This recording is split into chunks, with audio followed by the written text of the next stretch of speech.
We're here with Steve Wattz, CEO and board president of CMedia, the place that employs me.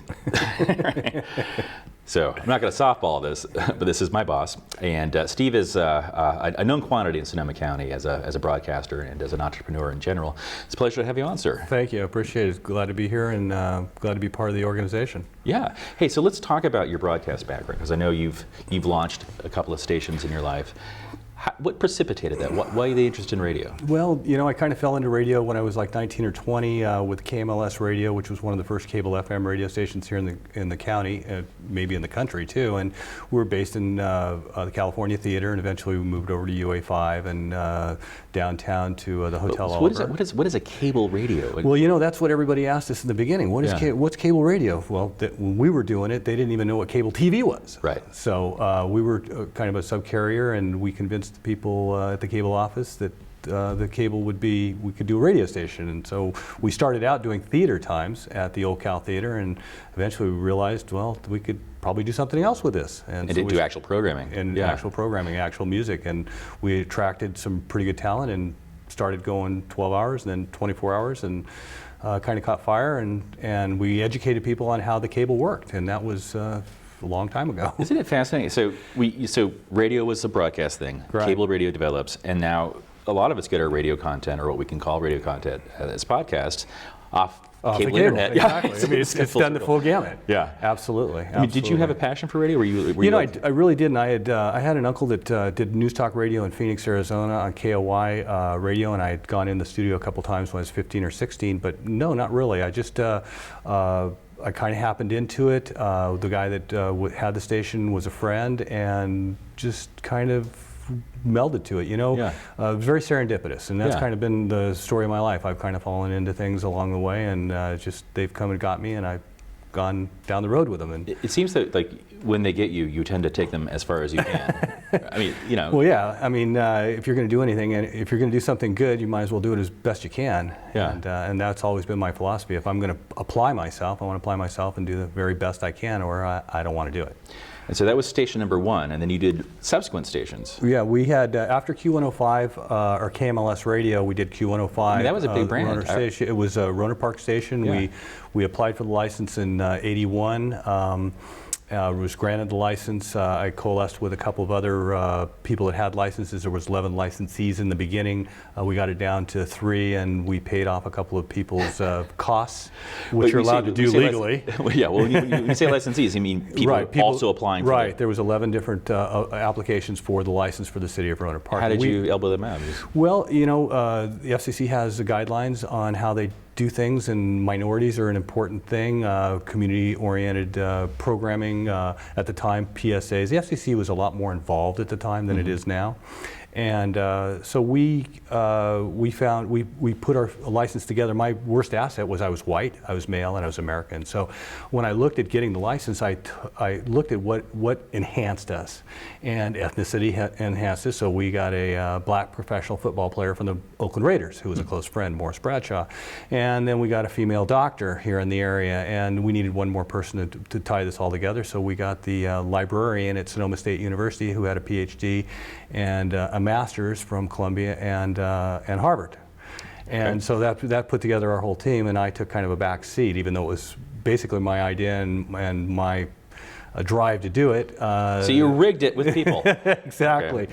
Well, I took a limited partnership, and they took a general partnership, and we went down the road, and some of the people fell by the wayside because they couldn't, it was expensive. It's expensive to go before the FCC. You have a lot of hearings, depositions, and so on and so forth. So, and you have an engineering. You have to engineer the whole thing, and you have to pretend like you're actually going to get it. And you know, that's a fair amount of money, and a lot of faith too, I'd imagine. Too. A lot of faith, yeah, absolutely. And you know, I did not get a lot of encouragement from this community, being in cable radio, and everybody thought cable radio was not real radio. And when I was going after the FM facility for Roner Park, they weren't encouraging. But I'm kind of tenacious and said, hey, I'm going to keep my nose to the grindstone. And eventually, we were able to go together with some other applicants that had strong applications. We dropped a couple of my partners, and we created a radio station. Q105 was very, very successful. I remember seeing the branding everywhere, the bumper stickers and everything, Right, listening to it. right. Where are we now? Like we're about 80s, early 90s? Yeah, this was, we were granted the license in '86, and I actually stepped aside late '92. We closed KMLS Radio, the first radio station, in December of '81, and that was a real love of radio. And it was, I never made any money there very much, a little tiny bit maybe, but it was so much fun. Yeah. And all the people worked for free, and it was a labor of love. And you can say whatever you want in cable, right? I mean, there's no... Pretty much. Yeah. Pretty much. And we got to play whatever we wanted. We were kind of right there at the time when there was a real resurgence in the punk rock scene, and Right. the ska scene was happening, and the reggae, and we had Bob Marley, got to interview Bob Marley, and It blew my mind, Bono, and a whole bunch of people. We had, I remember having Bob Marley, the Wailers, he didn't come because he was actually sick at the time. It was a few months before he died, and the Wailers came to the station, and that was a real experience. I can imagine. With these Rastafarians smoking up to our studios. And you met the Sex Pistols too, right? I did. Their last show in the Bay Area, I was there, and had the fortune or misfortune to interview them at the time. It was quite an experience. Had a good time. I can imagine. Yeah. And so this relationship with musicians, I think probably in part accounts for your record collection, which is Yes. what, 50,000 discs strong at this point? Yeah, we've got a few discs there. I've seen it. It's crazy. It's somewhere around 110,000 pieces of music besides the posters and everything like that. So I was a music director for KMLS Radio and eventually for Q105. I was fortunate enough to, I would go to the city once a week. I'd go to A&M, CBS. First I'd stop in Chinatown though and get some dim sum. So when I went into their offices, I had presents for them. And of course, you bring it. I'd bring it to them. And once I brought it to them, they would open up their thing and take what you want. And of course we did. And I was fortunate enough that I got a couple of copies of almost everything. And so the station really had a great library and all the cutting edge stuff. And we were, for a little nothing radio station, we were able to attract some real talented people to come and interview and so on and so forth. And there was a real music happening at the time. There's a lot of stuff. And my real entree into music was my roommate here in Santa Rosa when I first moved here was in a band called Jetstream. And I kind of stepped into managing them, and that's kind of how I fell into the radio station thing. So That's a great life, man. it's all serendipitous, you know. You just don't know where you're going. I spent most of my time in high school looking out the window, wondering what I was going to do when I grow up, and of course I'm still looking out the window, wondering what I'm going to do. Let's come back to that in a second here with Steve Wattz, board president of CMedia. We'll be right back. Hey, look at Mommy. Maybe the light hurts his eyes. Maybe she's just not hungry. Look. Maybe it's a phase. Avoiding eye contact is one early sign of autism. Learn the others today. We're with Steve Wattz, CEO and board president of CMedia. For the sake of a disclaimer, or what do you call it, transparency, he's also the gentleman who employs me. So I've been sending these really easy questions his way. Softball. Softball, yeah. You're just rolling them. I'm just handing them, just T-ball really at this point. But let's back up a bit. Before you got here to CMedia, and before you got into radio, and before you got to Santa Rosa, where were you? Well, my family's been in the Napa Valley for a long time. Mom and my uncle were in a business in Fort Bragg and also in Bear Valley, so I spent a lot of time here in Northern California. My mom was in Southern California. I went to a lot of different schools and traveled around, and I grew up one parent, only child, one parent, so I went to high school, boarding high school. Oh, interesting. Yeah, 1 year in Halesburg, and I went to several different ones. And it probably really set me... Wait. Were you like a disciplinary problem going from No. Healdsburg to... no, I just really didn't want to be there. Okay. And so she's put me in a new school, and I'd stick it out for a year, and then at the end of this year I'd say, you know, I really don't want to go back there. And so she'd stick me in another one. And looking back on it, I should have just got with the program and just gone easy, but Teenagers, that's not my personality. So Yeah. I'm an A personality, and it probably my background being raised only child and so on and so forth with a very strong a doctor as a parent made me self-sufficient. And of course it always has its yin and yang. But that's one of the reasons I think I've been successful is because you put stumbling blocks in my way, and I've only been able to rely upon myself growing up. So I just figure a way around it.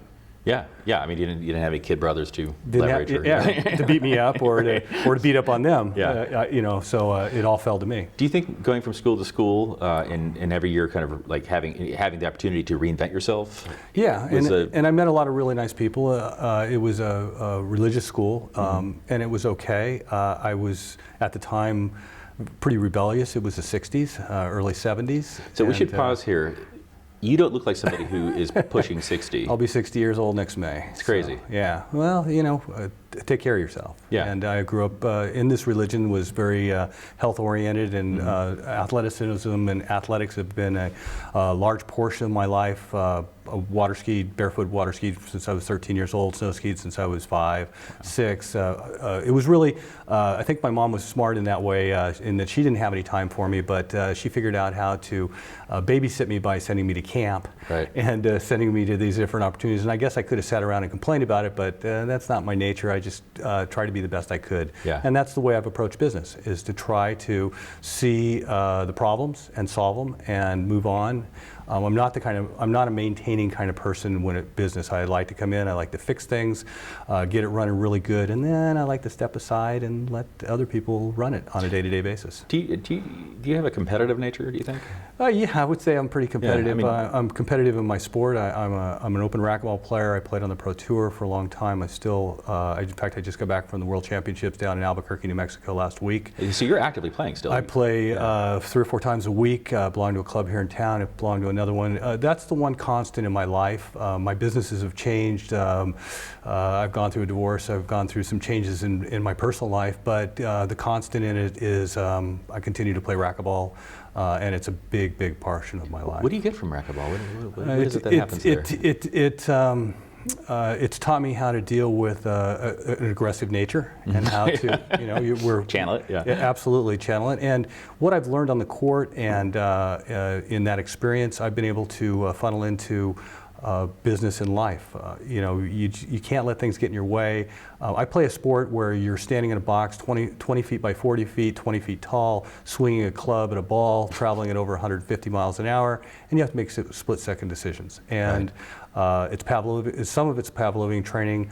Ring the bell, get the treat, but and it's just over and over and over, and knowing what to do in the right situation. And that's really the way a lot of business is. Is it a battle then for you? It is a battle. Yeah, it is a battle. It's me on you. It's Yeah. my brain on you, my brawn on you. And that's really exciting for me. Yeah. And that's what keeps drawing me to it. My other sports, most sports have come very, very easy. Racquetball has always been a challenge, and I think that's why it draws a higher education of person. A lot of entrepreneurs gravitate towards racquetball and tennis and squash, for that matter. Those one-on-one, you against me, my brain on yours, my business against your brawn, and so on and so forth. So. You used the term once, splat ball. What is a splat ball? Well, splat ball is a splat shot. Splat shot, okay. Yeah, splat shot is driving the ball off the side wall, and the ball will actually lay down flat. It'll flatten out. You hit it so hard against the side wall that it hits the front wall, and it makes this snapping sound, a splat sound, and that's a particular kind of shot. So there's a lot of different terms for racquetball, and that happens to be the one that people like the most. And it's the most impressive shot because you hit it so hard off the side, and it snaps and it hits the front wall. And if you look in slow motion, it actually folds down flat, and then when it hits the front wall, it spins off. Yeah, it's really. To see a racquetball hit in slow motion is pretty amazing. Actually, tennis ball too, or any kind of a ball like that, because the human eye doesn't see that it actually compresses down and then takes off. We should totally do that in the studio here. I'll keep you busy for a while, right? Absolutely. Absolutely. And you just got back. You just got back from Albuquerque. I was in Albuquerque, New Mexico last week at the World Senior Games. I'm beyond playing in the IRT or International Racquetball Tour anymore. Because you're like 100, but you look 50. Yeah, exactly. But I like to compete. I went to defend my national title, world title. I came up a little short in my singles, but I did defend my mixed doubles. I play with a girl out of Southern California who's very strong, and we've done really well. We've been competitive at all the tournaments we've been to. We've started playing together the last couple of years, and in fact, I'll be out to the U.S. Open in about 3 weeks. That's great. Back in Minneapolis. Minneapolis. So yeah, I'm wow. hoping to win there again too. I've won a couple times at the U.S. Open over the years, and the competition is very much like business. Yeah. And it keeps me going. And although I stepped aside from business 8 years ago to spend more time with my family, I knew that something was probably going to come along and find me. And I didn't really know what it was. The kid looking out the window wondering what he's going to do. Mm-hmm. Back to that. Yeah, exactly. And so the media center kind of just came and found me by accident. Well, let's come back to that after our break and kind of pick up on that. It's very interesting. We're Steve Wattz, CEO and board president of CMedia, and we'll be right back. Welcome to Understood.org, a free online resource for parents of kids with learning and attention issues, with personalized recommendations, tools, and daily access to experts to help your child thrive. Understood.org, because understanding is everything. We're with Steve Wattz, CEO and board president of CMedia, a local broadcast entrepreneur of many stripes, with a lot of tales to tell, which he's been sharing with us. When we left off last, we were talking about how at various times in your life, you're sometimes the boy looking out the window for what's next and what's going to find you. And you've relied on serendipity to connect you with the things that you can invest your passions in. And CMedia is one of those things right now. It's just another one of those things that kind of happened. Russ Bowden was the former CEO or board chairman here, and I've known Russ for a long time. He worked for me at KMLS Radio before he went to the junior college. Extremely talented, incredibly smart man. Yeah, and, super smart. He's helped us so much with our wiring and fantastic person, and, and we're close friends too, and have been for a long time. And I just wandered over to the JC in the springtime, and hadn't seen him for a while. Thought I'd stop at the junior college. I'm a graduate of junior college, a media program over there, and stopped in the library, and that's where his office is. And he waved me in, and we sat and talked, and then went out to lunch. And he said, would you like to be on the board over at CMedia? And I'm like, tell me a little bit more about it. So after talking to him a little bit about here's it. Here's a flaming bag of shit. Would you like this, Steve? So I relented and agreed to it. So I came and sat in the board meetings for a while and realized that they could use my talent. Yeah. And some of the people that I know too around town. And so I started making some phone calls and trying to attract some people into this organization. It's a fantastic organization. It's had its hiccups or its ups and downs over the few years, and I saw potential for it. And once again, it kind of found me.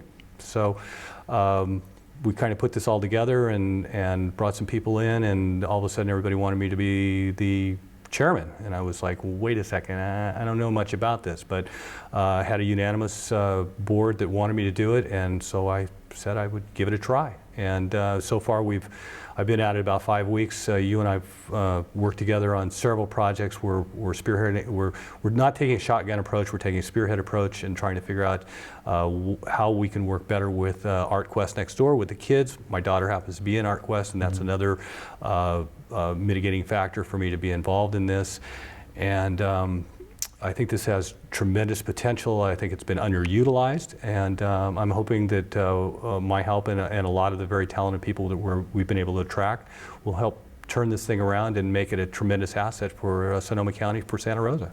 Now, the hazard with you and me speaking is that it's like you're campaigning for president, and I happen to be Charlie Rose and your brother. You know what I mean? And so I think for the sake of not like digging an editorial hole and exactly. like a couple of back scratchers, we should probably talk about how you comport yourself in the context of being the CEO of CMedia. And one thing I've noticed is that you've got a lot of energy, right? And you bring a lot of energy and you bring your network to it. But how do you constrain that energy? How do you challenge that? Well, as an A personality, my sports help me a lot with that, quite honestly, because life is going 150 miles an hour and we're swinging a club at it and trying to figure out how to maneuver our way through it. And that's exactly the way business is. And that's the approach that I'm going to take here. I didn't come in to change everything by any means. I just came in to observe in the beginning. And now I've started to formulate a plan of attack with your help and also with the help of a lot of other people here.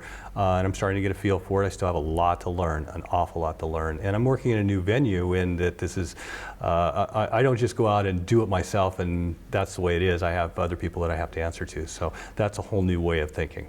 You seem to be enjoying it. Well, I'm learning. I'm definitely learning. It's a challenge. I like the. I don't know if they're enjoying you, but I like the challenge. I think Yeah. it's important to take on a challenge head on.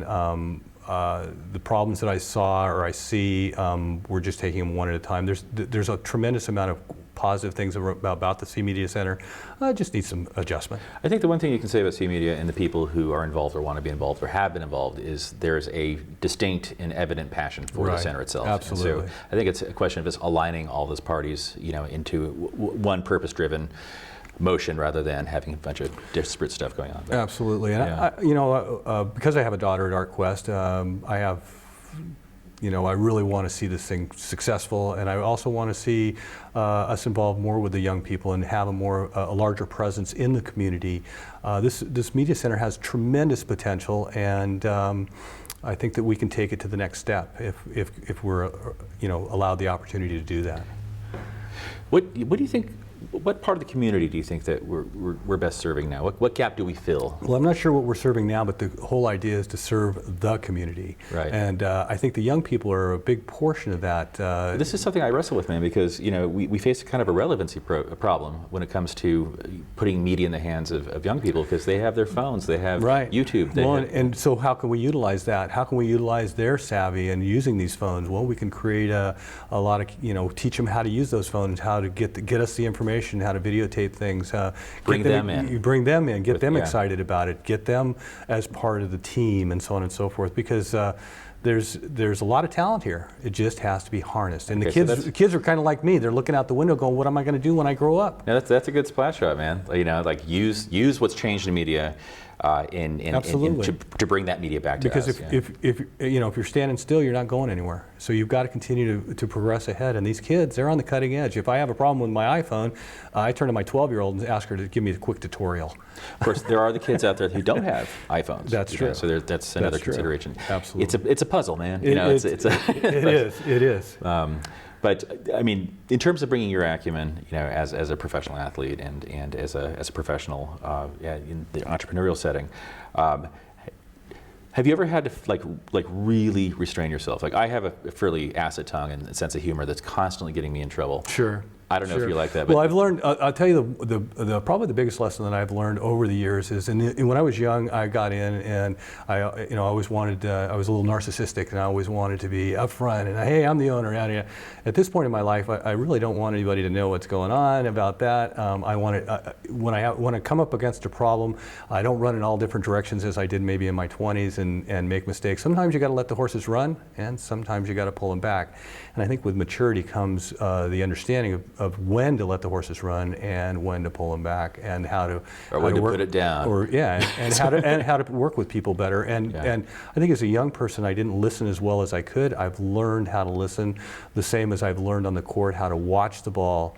And you don't run to where the ball is, you run to where it's going. And in business, you have to see the bigger picture. You have all these things coming at you right at your face, but you have to kind of step back and take a look at really what the big picture is and what is best for the projects you're working on. So, as a palate cleanser, favorite kind of music?